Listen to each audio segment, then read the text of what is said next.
Comment t'as fait pour savoir que ça pouvait être Curry et Ja Morant? Parce que pour le coup, t'as tapé juste direct. Hein. Ah bah écoute, ils sont tellement hype les deux joueurs que forcément, j'ai pas pris trop de risques.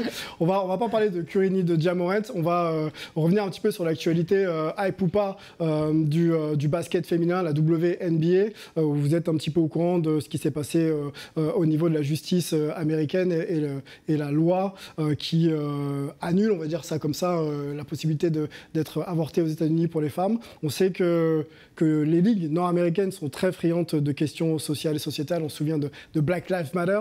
Et la Ligue également s'est positionnée sur cette question. On a demandé au docteur Lindsay Sarah Krasnov, qui est docteur en sport et en diplomatie aux États-Unis, de nous expliquer un petit peu la prise de position de la NBA et de la WNBA sur le sujet. Vendredi, les deux ligues ont publié une déclaration conjointe en faveur d'un droit des femmes de prendre des décisions médicales pour son corps et que ce droit va être protégé. Cette déclaration n'est pas une surprise car ce sont des deux ligues les plus progressives dans le sportscape américain et ils font beaucoup pour le soutien des droits civils. Ils sont très impliqués dans le soutien du mouvement Black Lives Matter après la mort de George Floyd. Et cette lutte pour les droits des femmes, c'est une part de cette même idéal. Les droits des femmes, y compris les droits reproductifs, et ce sont des droits d'hommes aussi. C'est un concept articulé par Hillary Rodham Clinton en septembre 1995. Donc, cette déclaration au part de NBA et le double NBA est un soutien de leur idéal aux droits des hommes. Petit tour de table ensemble, je disais avant de voir le sujet, la NBA, la WNBA sont des ligues et même la NFL et les autres ligues de sport américains n'hésitent pas à prendre position et prendre même parti clairement sur les questions sociales.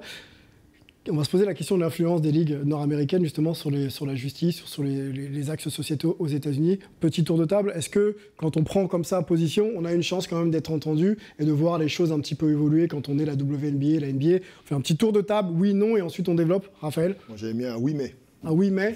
Melvin? Moi j'avais mis non parce qu'ils n'ont pas d'influence sur les décisions, mais ils ont une influence par contre sur la sensibilisation du sujet. On va aller sur Antoine, pardon. Oui, je vais citer le conservateur en chef du Musée national sur la culture afro-américaine aux États-Unis. Samir? Comme Melvin, non mais. Non mais? Voilà. Allez, je te laisse développer le non mais. Non, parce que évidemment que le Sénat n'aura pas d'influence sous prétexte qu'un LeBron James ou qu'un commissionnaire de la NHL ou de la NFL ou de la MLB prendra position. Par contre, effectivement, je pense qu'il y a un vrai rôle sur la sensibilisation des esprits, des consciences, et que dans le futur, ça peut permettre au grand public de changer sa vision et de se dire « Ah, moi-même, mon rôle peut avoir un impact, je peux changer dans les urnes, je peux aussi dire que les choses sont différentes avec mon action et là-dedans, dans cette sensibilisation, ça peut avoir un impact. Mais clairement aujourd'hui, non. C'est pas parce que la NBA va se positionner que la loi au Sénat elle va changer. Non, ça y est, les États aujourd'hui, ils ont la possibilité de dire oui ou non à l'avortement. Donc le coup de gueule de Steve Kerr, quand on se souvient du coup de gueule par rapport à cette tuerie dans une école et la réaction de Steve Kerr d'ailleurs en pleine finale de conférence Ouest, on pense que ce type de mots et d'actions n'ont pas assez d'influence pour faire en sorte que... Non, Sylvain, je pense que ça a énormément d'influence pour réveiller les consciences dans le futur. Mais ça n'a pas d'impact sur les lois. Il faut juste en être conscient. Okay. C'est juste civiquement, ça ne fait rien. Le coup de gueule de Steve Kerr ou d'un LeBron James, il n'aura pas d'impact sur la loi à venir. Par contre, dans le futur, moi je reprends les exemples quand tu m'as demandé de le préparer, les Tommy Smith, les John Carlos en 68, les mouvements de protestation au début des années 80, Colin Kaepernick récemment. Colin Kaepernick par exemple, il n'a eu aucun impact sur la justice, sur les lois, mais par contre on sent aujourd'hui qu'il y a un changement avec le mouvement Black Lives Matter et que ça y est, c'est fondateur éventuellement pour les générations d'après. Exactement. On va donner la main à Melvin qui pourra sûrement compléter tes propos, vous aviez à peu près la même position.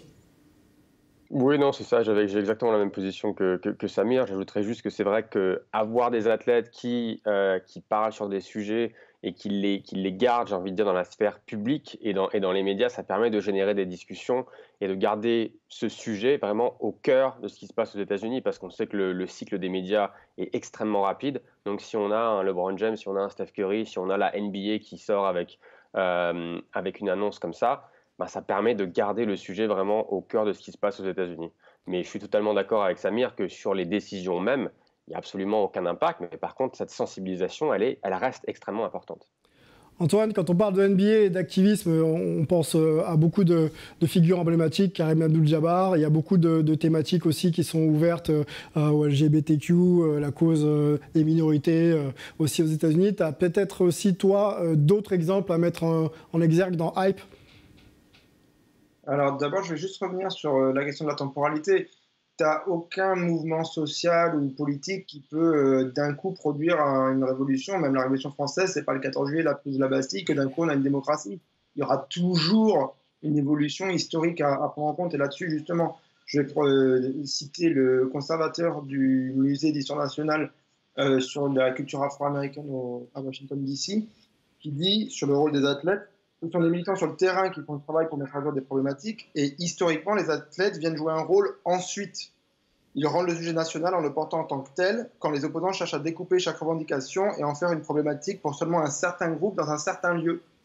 Donc en fait, le rôle qu'on pourrait penser des athlètes qui est un petit peu distant comme ça, où ils sont un peu dans un autre monde, etc., au contraire, là où chaque revendication, encore une fois, va être assez locale, assez spécifique, eux, ils vont en faire un terme plus général, et des fois, ça aide. Raphaël, ton avis sur la question? Je pense qu'on est tous un peu d'accord. C'est vrai que moi, je n'avais pas dit non mais oui mais, c'est un peu la même logique. C'est qu'on n'influence pas directement les décisions. Maintenant, on influence l'opinion publique qui, elle, indirectement, va influencer un petit peu les votes, les avis de chacun. Donc c'est vrai que c'est un travail un peu à moyen long terme. Donc directement sur une manifestation, etc., on n'impacte pas les choses. Si on prend l'exemple de George Floyd, c'est vrai que directement, on n'a pas arrêté les armes, on n'a pas changé le comportement des policiers à travers cette action-là directement, mais ça influence. Par contre, c'est vrai qu'à la fin, quand on entend des propos comme « shut up and dribble » du président, c'est clair qu'il n'y a pas non plus une pression énorme pour dire hey, « je change la loi maintenant », etc. Mais en impactant l'opinion publique, sur du moyen long terme, on impacte forcément les décisions. La WNBA, on peut lire la déclaration, il y a un tweet qui a été produit donc par la Ligue. La WNBA croit fermement que les gens ont le droit de prendre leurs propres décisions personnelles concernant leur santé. Nous sommes solidaires avec ceux qui craignent les répercussions de la décision de la Cour suprême aujourd'hui et restons attachés à notre concentration sur notre concentration de la saison WNBA 2022 sur l'engagement civique. Voilà, donc ça c'est les propos de la Ligue. Vaste sujet, grand sujet, je pense qu'on devrait peut-être y revenir dans les semaines à venir. Moi je voudrais qu'on parle rapidement, la deuxième news que l'on a notée ici, concerne le français, international français Kylian Mbappé, qu'on a vu du côté de la draft. Alors il était là aussi pour célébrer l'arrivée des nouveaux Français, mais aussi pour parler un petit peu affaires, voire même beaucoup, et la NBA a annoncé donc un accord avec sa société de production, donc celle de Kylian Mbappé, qui s'appelle Zebra Valley, pour un partenariat pluriannuel afin de collaborer sur des contenus digitaux dits originaux. On sait que maintenant les joueurs n'hésitent plus en carrière, à l'image d'un LeBron James, à développer d'autres types de revenus pour s'inscrire un petit peu dans le côté social et business de leur évolution. Est-ce que Kylian Mbappé, Samir, marche sur les traces des plus grands quand on parle business et sport? Moi, je le pense. En tout cas, je pense qu'il a l'état d'esprit et qu'il a déjà l'intelligence de se dire il faut que je prépare le futur et il faut que je prépare ma communication. Je pense que c'est ce qui a changé aujourd'hui dans le monde sportif contemporain. C'est que les médias traditionnels comparés aux nouveaux médias, et je pense qu'on en parlera avec les Draymond Green et compagnie, ils sont en train de changer la donne. Et pour revenir rapidement dans l'histoire, je suis sûr que nos spécialistes ils vont nous en parler, mais c'est LeBron James avec la décision en 2010 qui a tout changé. Il s'est rendu compte qu'il avait été calamiteux en termes de communication. Il s'est réuni avec ses conseillers et il a tout changé. Et il a fait ses propres médias. Il a créé sa boîte de production, sa propre émission. Et du coup, c'était lui qui devenait l'acteur de ses interventions. C'était plus les médias traditionnels type ESPN, machin, qui venaient l'interviewer et quelque part lui ordonnaient une certaine temporalité. Et je pense que Kylian Mbappé, il est en train de prendre ce chemin, à se dire, c'est pas vous les médias traditionnels qui allez me dire quand je vais passer au journal de 20h ou quand je vais venir sur BFM comme il l'a fait il y a 2-3 jours. Il est conscient qu'il doit créer ses propres contenus de façon aussi à être en charge de son message. On va le voir, Kylian Mbappé, c'était lors de la draft, le 23 juin dernier. Vous allez voir, il a l'air plutôt à son aise.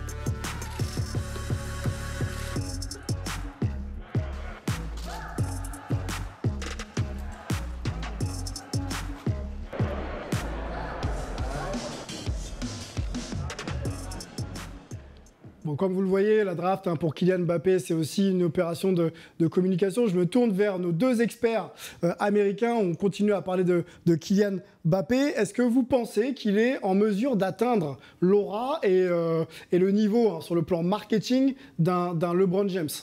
Melvin? Peut-être, difficile à dire parce qu'il est encore jeune, il est vraiment encore au début de sa carrière. Et je sais que par exemple aux États-Unis, Kylian Mbappé, c'est pas quelqu'un qui est extrêmement connu, même si le foot, on le sait, est un sport mondial. Aux États-Unis, c'est encore un peu compliqué. Par contre, comme le disait Samir, moi, je suis impressionné par le fait que Kylian a pris exemple sur les stars NBA. On a mentionné LeBron James qui a une boîte de production, Kevin Durant c'est la même chose, Steph Curry c'est la même chose, et je pense pas que dans le monde du foot et même dans le monde du sport ailleurs, et peut-être que je me trompe, mais je pense qu'à part les stars NBA, il n'y en a pas beaucoup qui font ce genre de choses, donc il utilise vraiment le playbook que les joueurs NBA ont suivi depuis quelques années pour réussir à contrôler son image. Il avait eu ce débat avec l'équipe de France, il me semble, sur ses droits à l'image, donc je pense qu'il est en chemin pour devenir sûrement le footballeur qui maîtrise le plus son image et son marketing. Antoine, est-ce que la hype, on rappelle que tu étais à la draft, est-ce que la hype Kylian Mbappé existait vraiment il y a encore quelques jours du côté de Brooklyn, puisqu'on était au Barclays Center? C'est là où on voyait les gens qui suivent le foot et ceux qui ne le suivent pas, quoi. C'est-à-dire que vraiment sur le tapis rouge, à l'entrée du Barclays Center, il y avait des gens qui disaient « Oh, il y a Mbappé », même des collègues qui ont l'habitude d'être avec des stars liées, ou en plus c'est leur sport, etc. Mais qui là, quand même, parce que c'est un joueur de foot, que ça éveille d'autres passions, etc. Ça ramène aussi sûrement des souvenirs d'enfance, tout ça. Ils étaient un petit peu excités. Et puis même d'autres autour de nous, qui n'étaient pas forcément des journalistes, on voyait donc ceux qui étaient là, mais c'est qui? Et ceux qui vraiment sont là, ah, il y a Mbappé qui est là, etc. Moi, ce qui m'a fait encore plus rire, c'est de voir... J'étais après dans la green room, donc juste au bord de la scène de la draft, pour voir un petit peu Ousmane Dieng et son entourage. Et ils étaient tous comme des gosses, quoi. Ceux qui suivent le foot, et particulièrement Ousmane Dieng et sa famille. Il y a Kylian qui passe, il faut absolument courir, aller faire un selfie avec lui, quoi. Donc, alors que dans une heure, il va être drafté et il va devenir lui-même, peut-être pas une star NBA tout de suite, mais en tout cas un joueur NBA avec un contrat garanti. Donc c'est vrai que ça crée des scènes qui sont assez sympas. Bon, la culture française s'exporte un peu aux États-Unis. On l'a vu avec la réaction d'Ousmane Dieng. Kylian, il peut tuer le game, Sylvain. Franchement, on peut... Il peut être au-dessus d'un LeBron, il évidemment. Peut... Raphaël Nadal, évidemment. Est-ce qu'on en est à ce niveau-là? Évidemment, mais pourquoi? Parce qu'on parle d'une sphère globale. Moi, l'exemple, je le prends toujours. Regardez l'exemple de James Harden qui est venu à Paris, qui se fait agresser par des flics, machin, personne ne l'a reconnu. Oui, c'est vrai. D'accord. Tom Brady, demain, il vient sur les Champs-Élysées, personne ne le calcule. Et c'est Tom Brady, c'est la star de la NFL. Le foot, le soccer, c'est un sport globalisé. Kylian Mbappé, il pourrait se balader perdu dans l'Inde ou en Océanie, qui serait en Papouasie. Il serait alpagué.